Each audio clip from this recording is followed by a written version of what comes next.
violations of trading rules. Our Steve Leisman is back on the newsline with us. Steve, you've had a chance to go over this and think about it. What do we know at this particular time? Atlanta Fed President Bostic, Scott, is revealing that he had trading violations, trades that violated the Fed's trading policies.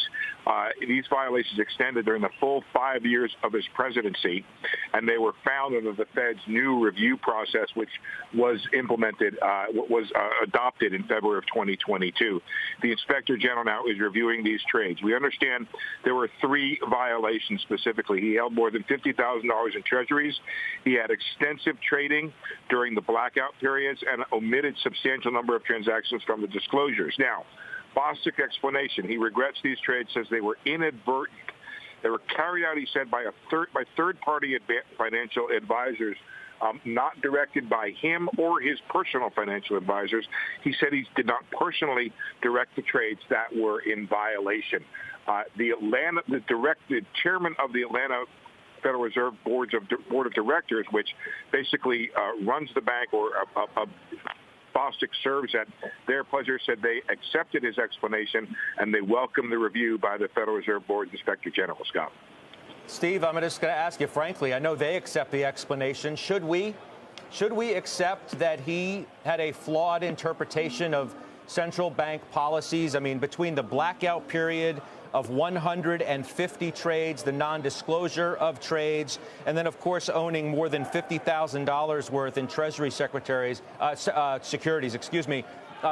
just all seems just odd for somebody of that stature, especially in light of the scandal that we witnessed just 2 years ago. Well, it does seem like they're extensive. It does seem like he had the most charitable explanation is a major misinterpretation. A less charitable explanation, I think, Scott, would be that he did not look to the rules to understand. He thought apparently that these managed accounts that he held were somehow apart from the rules of the Federal Reserve. So I cannot come up with an explanation. I guess I can for the first couple years or so. But it went on, and now we're just learning about this after the scandals of last year.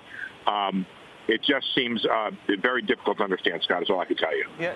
You know, Steve, I'm not sure, obviously, and nobody is, as to, where this goes from here. We're just reminded, as I referenced a moment ago, of the prior scandal of a couple of years ago, which cost a couple of Fed members their jobs. Bostic's not a voting member, and nobody knows how this is all going to play out. But what happens theoretically if he somehow is forced out or does resign his position as a result of all of this? The impact on the Fed would be what? Well, the impact on the Fed would be they would find a new Atlanta Fed president. But I think the impact of this is just another knock at the reputation of the Federal Reserve. These scandals that broke did not help out their reputation, especially, Scott, I think you point out, at a time when the Fed is asking a good amount of the American people right now. I mean, Powell has used that, Chair Powell has used that phrase, pain, that needs to be accepted as the Federal Reserve fights inflation. They're trying to slow the economy. They're accepting in their policy a rise in the unemployment rate. And now on the other side of that, you have this issue of another trading scandal. And this coming, after the two that were out, and those two presidents did indeed resign. And it's unclear to me the extent to which a president can withstand this type of scandal. Kaplan from Dallas stepped aside. Rosengren stepped aside. It's hard for me right now, Scott, not having looked specifically at the trades and the restatement versus the prior statements, to see if these are, I guess, as egregious as Kaplan or Rosengren. But there are these 3 violations that went on for a very long time, and it just seems like he should have been aware of these. Is all I can tell you, Scott.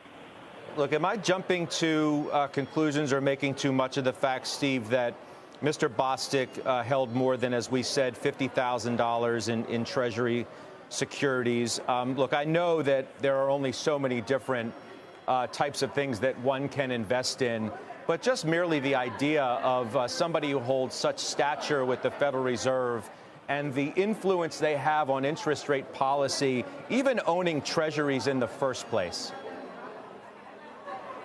Well, I think owning Treasurys is not, I mean, obviously the Federal Reserve has decided that there's a limit to the amount of Treasurys that can be owned. That's their decision. Treasurys are a very liquid market, and it's hard to imagine that a single person's ownership has much effect. The question becomes to look at the trade, Scott, and see if the ones that took place during the blackout period were ones that were he would have benefited from knowledge before the meetings. In general, Scott, what the Fed does during the meetings is fairly known in the markets. I don't know whether or not a person can really profit by even knowing what the Fed's going to do ahead of time, because mostly we know.